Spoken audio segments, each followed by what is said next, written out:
نحمده ونصلي ونسلم على رسوله الكريم أما بعد. قال الله تعالى في القرآن المجيد: أعوذ بالله من الشيطان الرجيم. بسم الله الرحمن الرحيم. يا أيها الذين آمنوا كتب عليكم الصيام كما كتب على الذين من قبلكم لعلكم تتقون. آمنت بالله صدق الله العظيم. إن الله وملائكته يصلون على النبي يا أيها الذين آمنوا صلوا عليه وسلموا تسليما. اللهم صل على سيدنا محمد وعلى آله وصحبه أفضل صلواتك وعدد معلوماتك بارك وسلم. عزیزان محترم، بزرگ اور دوستو، گزشتہ درس میں ہم نے قتل کے بارے میں احکامات سماعت کیے تھے. پھر اس کے بعد لوگ مرنے سے پہلے وصیت کیا کرتے تھے، تو وصیت کی کیا احکامات ہیں، وصیت کن کے حق میں قبول ہوگی، کن کے حق میں قبول نہیں ہوگی، اس کے بارے میں ہم نے سماعت کیا. اب 7ویں رکوع کا آغاز ہو رہا ہے، تو مناسبت بھی ہے. ماہ رمضان المبارک کی اہمیت اپنی جگہ مسلم ہے، اور اللہ کا کرم ہے کہ ماہ رمضان جیسا عظیم برکتوں اور رحمتوں والا مہینہ ہم پر سایہ فگن ہونے والا ہے، اللہ نے ہمیں عطا کیا ہے. قرآن پاک میں اللہ تعالیٰ نے رمضان المبارک میں جو روزے کا اہتمام کرتے ہیں ہم اس کے بارے میں حکم آ رہا ہے. یا ایھا الذین آمنوا، اے ایمان والو، کتب علیکم الصیام. کتبہ یہ فریضہ کے معنی میں ہے، یعنی تم پر ماہ رمضان المبارک کے روزے فرض کیے گئے. اور یہ تم پر ہی نہیں ہے، کما کتب علی الذین من قبلکم، یہ ان لوگوں پر بھی فرض کیے گئے تھے جو تم سے پہلے گزرے. جتنی امتیں ہم سے پہلے گزری ہیں ہر امت پر روزہ فرض تھا. اور روزے کا مقصد کیا ہے؟ لعلکم تتقون، تاکہ تم پرہیزگار بن جاؤ، تم تقوی والے بن جاؤ، تم نیک بنو، صالح بنو، اللہ کے عابد بنو، زاہد بنو، اللہ تبارک و تعالیٰ کی رضا حاصل کرو. یہ اصل مقصد ہے روزے کا. روزے کا مقصد صرف یہی نہیں کہ اصل پہلے روزے کیا ڈیفینیشن ہم ذہن میں رکھ لیں، روزہ کہتے کسے ہیں. تو روزہ جو ہے نام ہے ترک ثلاثہ، 3 چیزوں کو چھوڑنے کا نام روزہ ہے. اور یہ 3 چیزیں بھی فرض ہیں روزے. پہلا جو فرض ہے روزے میں وہ صبح صادق سے لے کر غروب آفتاب تک کھانے سے رکنا، یہ فرض ہے. دوسرا جو فرض ہے طلوع آفتاب سے غروب آفتاب تک پینے سے بچنا. کوئی چیز، مشروبات، ڈرنکنگ کے جتنے لوازمات ہیں، جتنی چیزیں ہیں، ان تمام سے اپنے آپ کو بچاؤ، نہ کھانا نہ پینا. اور تیسرا جو فرض ہے روزے میں، اگر نکاح ہو چکا ہے تعلق ازدواجیت کو قائم نہیں کرنا، یعنی بیوی کے ساتھ صحبت وغیرہ سے روزے کی حالت میں اپنے آپ کو بچانا. یہ 3 چیزوں سے رکنے کا نام روزہ ہے. اب یہ صرف 3 باتوں تک ہی یہ نہیں ہے، بلکہ اتنا ہی کبھی اصل یہ مقصد نہیں آپ کھانے سے رکے، پینے سے رکے، خواہشات سے رکے تو روزہ ہو گیا، کیا نہیں. اصل روزے کا مقصد کیا ہے کہ انسان کے اندر جو بری عادتیں ہوتی ہیں، کئی قسم کے ہوتے ہیں، ان تمام اعمال بد سے، بری عادتوں سے باہر نکل جاؤ. باہر نکل کر تمہارے اندر اللہ تبارک و تعالیٰ کے صفات پیدا ہو جانا، گویا ایسا بن جانا کہ اب بندہ نہ رہے، دیکھو تو خدا یاد آتا. اور عام طور پر ماہ رمضان کی رونقوں میں آپ دیکھتے ہیں کہ جب بھی مسجد میں جاتے ہیں یا گھر میں بیٹھتے ہیں تو ایک عجب سا ماحول ہے. گھر میں بیٹھے ہیں تو ہمارے گھر کی خواتین، بچے قرآن پڑھنے نظر آ رہے ہیں. مسجد میں جائے تو کوئی رکوع میں ہے، کوئی سجدے میں ہے، کوئی تلاوت کر رہا ہے، کوئی استغفار کر رہا ہے. یہ جو موسم ماہ رمضان میں نظر آتا ہے یہ ہمیں سال بھر جاری رکھنا ہے. اصل مقصد یہی ہے کہ تم اللہ والے بن جاؤ. پھر یہ بھی ذہن میں رکھ لیں روزے کے متعلق، روزہ فرض کب ہوا؟ ماہ رمضان المبارک کے جو روزے ہم پر فرض تھے اس سے پہلے عاشوراء کا روزہ فرض تھا. نبی کریم صلی اللہ علیہ وسلم تشریف لائے، ہجرت کی. ہجرت کرنے کے بعد جب مکے سے مدینہ حضور کی آمد ہوئی تو دوسرے سال، ہجرت کے دوسرے سال ماہ رمضان کے روزے فرض ہوئے. اس سے پہلے عاشوراء کا روزہ فرض تھا.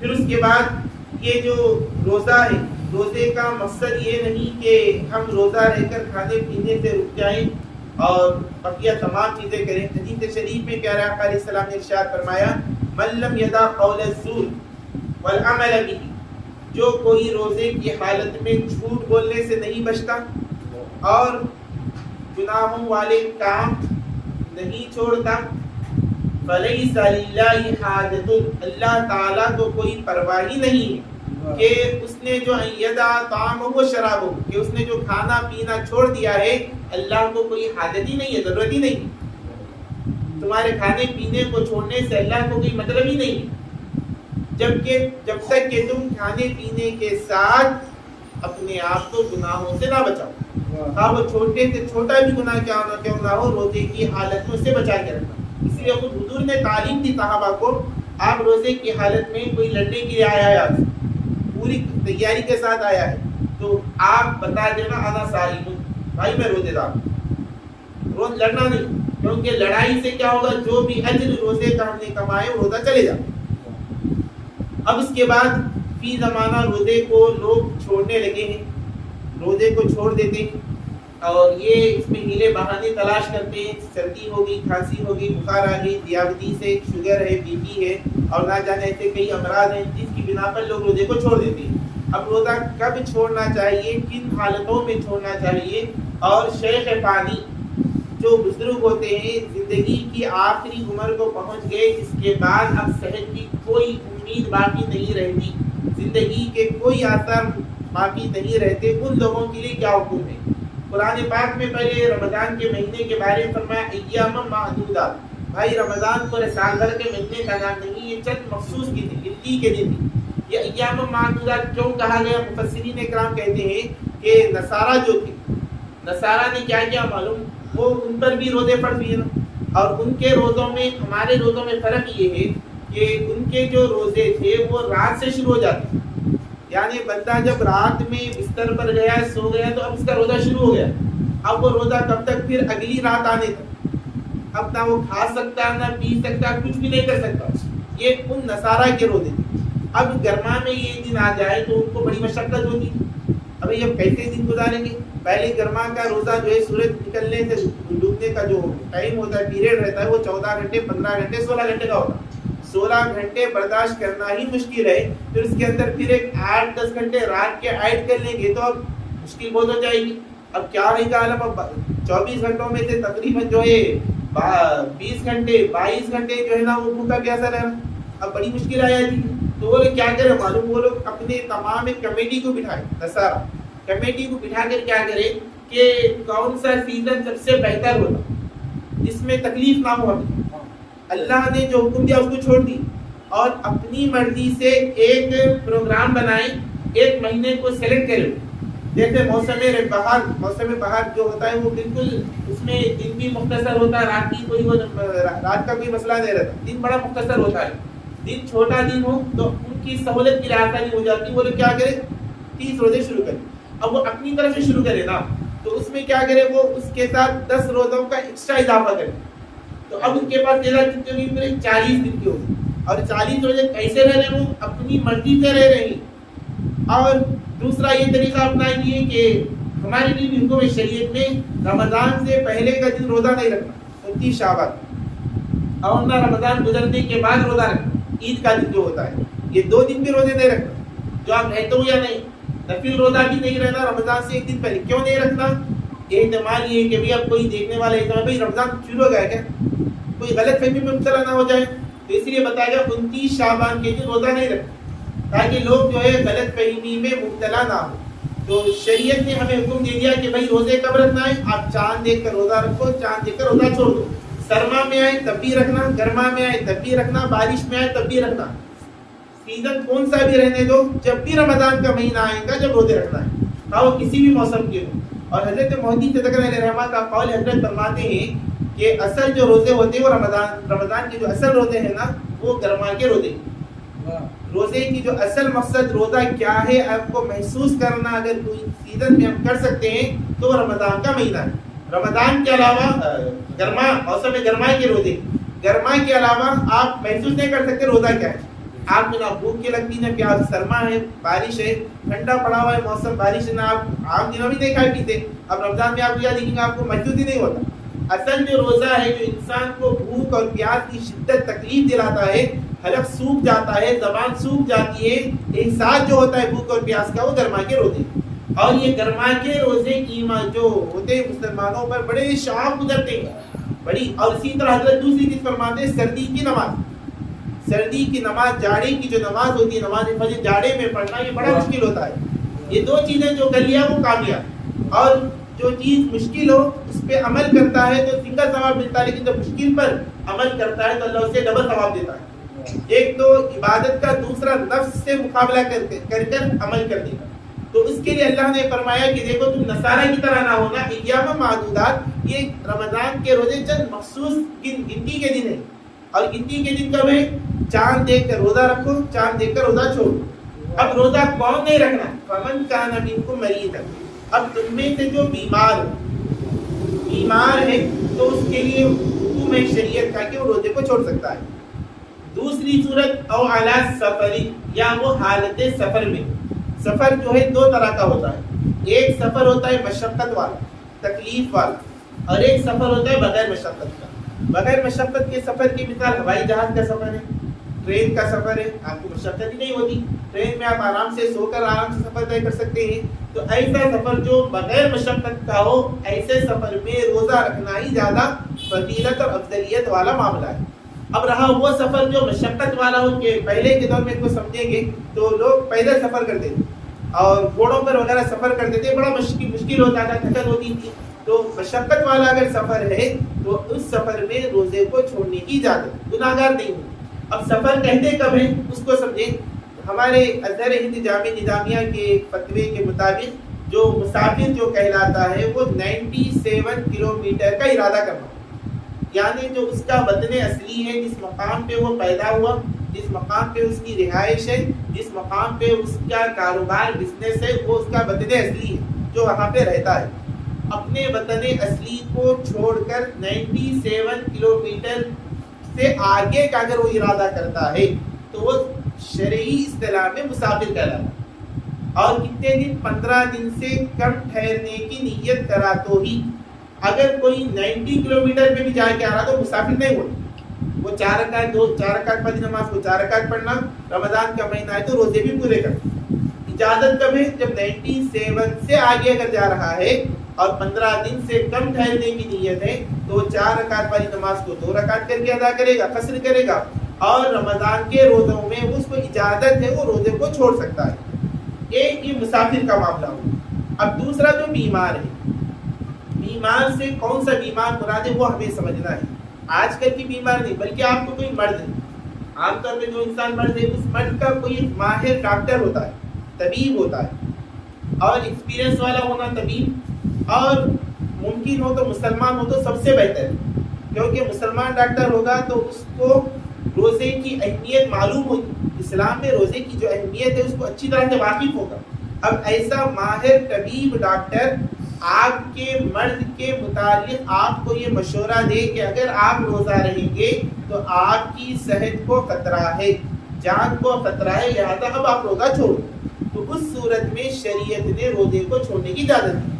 ورنہ خالی نارمل اگر بیمار ہو جائے تو روزے کو نہیں چھوڑنا چاہیے، اور ایمان یہ ہونا چاہیے کہ بیماری دینے والا رب ہے، شفا دینے والا بھی رب ہے۔ آپ اچھی نیتوں کے ساتھ اگر روزے رکھیں گے اللہ کئی بیماریوں کی شفا عطا فرماتا ہے۔ کیونکہ ایک مدینہ منورہ میں ایک ڈاکٹر آئے، اس زمانے حضور پاک علیہ السلام کے زمانے کا واقعہ ہے، طبیب آئے، 2 سال تک رہے، سال گزر گیا، 2 سال ہو گئے، ایک مریض ان کے پاس علاج کے لیے نہیں آیا، شہر میں کوئی ایک بھی بیمار نہیں ہوا۔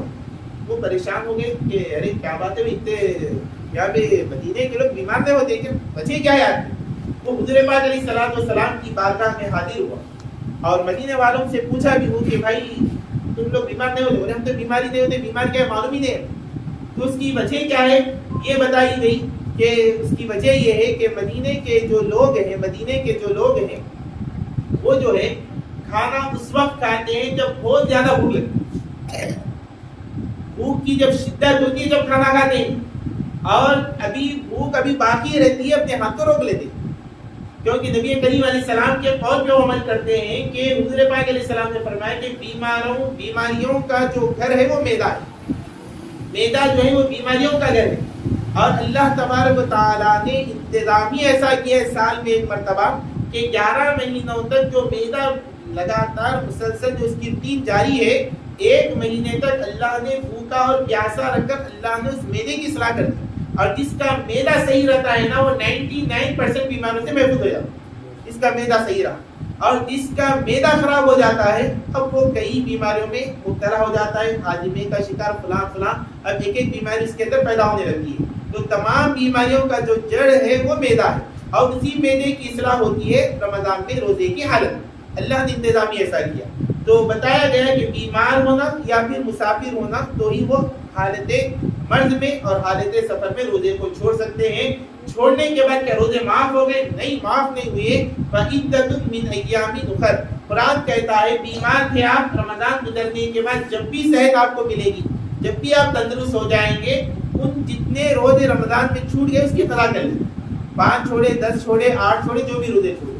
اور جب سفر میں تھے آپ کاؤنٹ کر لینا کہ سفر میرا 12 دن کا تھا، 13 دن کا تھا، 6 دن کا تھا، 3 دن، 5 دن، جو بھی سفر میں گزرے ہیں ان تمام سفر کے دنوں کو بھی کیا کر لینا، وہ کاؤنٹ کر کے بعد میں اس کی قضا کر لینا۔ پھر اس کے بعد وَعَلَى الَّذِينَ يُطِيقُونَهُ فِدْيَةٌ طَعَامُ مِسْكِينٍ، اس کے بعد اگلی آیت میں اللہ تعالیٰ ارشاد فرما رہا ہے کہ وہ لوگ جو طاقت نہیں رکھتے روزے کی، بھوک اور پیاس کو برداشت کرنے کی طاقت نہیں رکھتے، ان لوگوں کے لیے بتایا جا رہا ہے فدیۃ طعام مسکین، کہ وہ ہر روزے کے بدلے میں ایک فدیہ دیں۔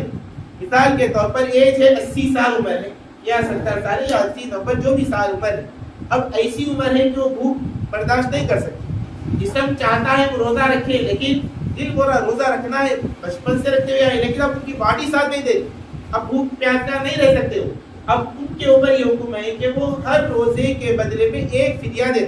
اب فدیے کی مقدار جو ہے وہ ہمارے جامع نظامیہ کے فتوے کے مطابق آپ فطرے میں جو مقدار دیتے ہیں 1.25 کلو گیہوں ہو تو 1.25 کلو، اور جو اور ڈرائی فروٹس اگر ہیں تو 2.5 کلو، کھجور وغیرہ اگر ہے تو اس حساب سے ایک دن کی فدیے کی مقدار ادا کرنا، یہ ان کے اوپر لازم ہے۔ اگر ان کے پاس مال ہے تو ایسا کر سکتے ہیں۔ اب رمضان گزرنے کے بعد جس طرح بیمار کو اور مسافر کو روزے کی قضا کرنے کی ضرورت ہے، شیخ فانی جو ہے جو دنیا سے اب رخصت ہونے والے ہیں تو ان کے لیے اب فدیہ دینا ہی کافی ہے، روزہ رکھنے کی ان کے لیے حاجت نہیں ہے۔ اگر وہ وہ فدیہ نہیں دے سکتے تو ان کے جو ورثہ ہیں، بیٹا ہے، بیٹی ہے، جو بھی ان کے کفالت میں ہے، جو ان کی ذمہ داری جو اٹھائے ہیں، ان کے اوپر یہ لازم ہے کہ وہ اپنے والد، اپنے دادا دادی، نانا نانی جو بھی ریلیشن میں ہیں ان کی جانب سے رمضان المبارک کے اگر 30 دن وہ گزارتے ہیں تو 30 دنوں کے بدلے میں وہ کیا کرے، فدیہ ادا کرے۔ فَمَن تَطَوَّعَ خَيْرًا فَهُوَ خَيْرٌ لَهُ وَأَن تَصُومُوا خَيْرٌ لَكُمْ إِن كُنتُمْ تَعْلَمُونَ۔ اب اس کے بعد اگلا جو مسئلہ ہے یہی ہے کہ جو کوئی اس میں اضافہ کرے تو اس کے لیے زیادہ بہتر ہے، اضافہ کرنا عمل میں جتنا آپ اضافہ کریں گے اس کے لیے بہتر ہے، اور روزہ سفر میں ہیں یا بیمار ہیں ان کے لیے روزہ رکھنا ہی بہتر ہے۔ آپ سب سے بہتر ہے کہ تم روزہ رکھو، اگر تم روزے کی حقیقت، روزے کے فائدے بینیفٹس کو اگر جانتے ہیں تو آپ روزے رکھے بغیر آپ رہ نہیں سکتے۔ اب اس کے بعد جو انشاءاللہ اگلے ہمارا درس آخری ہوگا انشاءاللہ، اس میں ہم رمضان المبارک میں جو قرآن کا نزول ہوا ہے اللہ نے اس کا ذکر کیا، اور پھر اس کے بعد احکامات روزے کے آ رہے ہیں اور زیادہ انشاءاللہ کیا احکامات ہیں انشاءاللہ آئندہ درس میں سماعت کریں۔ اللہم